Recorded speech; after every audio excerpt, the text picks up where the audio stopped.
ಒಬ್ಬ photographer red light area ಹೋದಾಗ ಈ ಪಿಕ್ಚರ್ಸ್ ಕ್ಲಿಕ್ ಮಾಡಿದ.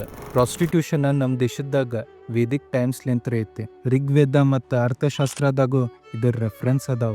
ನಿಮ್ಗೆ ಎಕ್ಸಾಂಪಲ್ ಕೊಡ್ಬೇಕಂದ್ರೆ ನಮ್ಮ ಕರ್ನಾಟಕ ಮತ್ತು ಬೇರೆ ಬೇರೆ ಸ್ಟೇಟ್ದಾಗ ನಡೆಯತ್ತೈತೆ ದೇವದಾಸಿ ಸಿಸ್ಟಮ್. ಮುಗಲ್ಸ್ ಮತ್ತು ಬ್ರಿಟಿಷರ್ಸ್ ಇಲ್ಲಿ ಬಂದಾಗ ಈ ಸಿಸ್ಟಮಿಗೆ ಅವ್ರ ಇನ್ನೂ ಜಾಸ್ತಿ ಫ್ಯೂಲ್ ಮಾಡಿದ್ರ ತಮ್ಮ ಸೇನೆ ಮತ್ತು ತಮ್ಮ ವ್ಯಾಪಾರಿಗಳಿಗೆ ಖುಷಿ ಇಡಾಕ. ಅದರದ ಅಂಶ ನಿಮ್ಗೆ ಇನ್ನೂ ಮಠ ನಮ್ಮ ಇಂಡಿಯಾದಾಗ ಕಂಡು ಬರ್ತೈತಿ.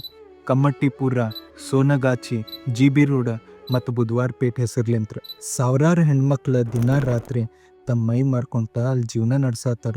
ಆ ಹೆಣ್ಮಕ್ಳದ್ದು ಒನ್ ಪಾಯಿಂಟ್ ಆಫ್ ದ ಟೈಮ್ದಾಗ ಚಲೋ ಸಂಸಾರದ ಆಸೆ ಇರ್ತೈತೆ, ಚಲೋ ಜೀವನ ಪಡ್ಕೊಳ್ಳೋ ಕನಸು ಇರ್ತೈತೆ, ಗೌರವ ಅಲ್ಲಿಂತ್ರ ಬದುಕೋ ಗುರಿ ಇರ್ತೈತೆ. ಬಟ್ ಅವ್ರ ಆಸೆ ಕನಸು ಮತ್ತು ಜೀವನ ನಾಶ ಮಾಡಕ್ಕೆ ಕೆಲವ್ರು ಜನ ಇರ್ತಾರ. ಫೇಕ್ ಪ್ರಾಮಿಸಸ್ ಮಾಡ್ತಾರ. ಅವ್ರ ಕುಟುಂಬದ ಕಡೆಲಿಂತ್ರ ಅವ್ರು ಮೋಸ ಹೋಗ್ತಾರ.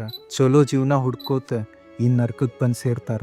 NCRBದ 2022 ಡೇಟಾ ಪ್ರಕಾರ 6,000ಕ್ಕಿಂತ ಹೆಚ್ಚು ಹೆಣ್ಮಕ್ಳು ಟ್ರಾಫಿಕಿಂಗ್ಲಿಂತ್ರ ರೆಡ್ ಲೈಟ್ ಏರಿಯಾಗೆ ಬರ್ತಾರಂತ. ಅದ್ರಲಿಂತ್ರ 7,800 ಜನ ಅಂತರೂ ಸಣ್ಣ ಹುಡುಗರಿದ್ರು.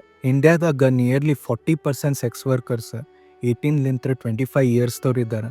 ಅದ್ರಾಗ 60% ಜನ ಟ್ರಾಫಿಕಿಂಗ್ಲಿಂತ್ರನ ಬಂದವರು. ಅಕಸ್ಮಾತ್ ನೀವು ಯಾರ್ಯಾರು ರೆಡ್ ಲೈಟ್ ಏರಿಯಾಗೆ ಹೊಂಟಿದ್ರಿ ಅಂದ್ರೆ ನೀವು ಈ ಬಿಸ್ನೆಸ್ ಮಾಡೆಲ್ಲ ಮತ್ತು ಹಿಂಗೆ ಸಿಸ್ಟಮ್ನಿಂದ ಡಿಮ್ಯಾಂಡ್ ಜಾಸ್ತಿ ಮಾಡತ್ತೀರಿ. ಅದ್ರಲಿಂತ್ರ ಜನಕ್ಕೆ ಟ್ರಾಫಿಕಿಂಗ್ ಮಾಡಕ್ಕೆ, ಅದ್ರಲಿಂತ್ರ ರೊಕ್ಕ ಗಳಿಸಕ್ಕೆ ಹೊಸ ಅವಕಾಶ ಸಿಗ್ತೈತೆ. ಅವ್ರಿಂಥ ಹೆಣ್ಮಕ್ಳಿಗೆ ಕಿಡ್ನ್ಯಾಪ್ ಮಾಡಿ ಇಲ್ಲ ಪಡ್ಕೊಂಡು ಇಂಥ ನರ್ಕಕ್ಕೆ ಅವ್ರು ಸೇರಿಸ್ತಾರ.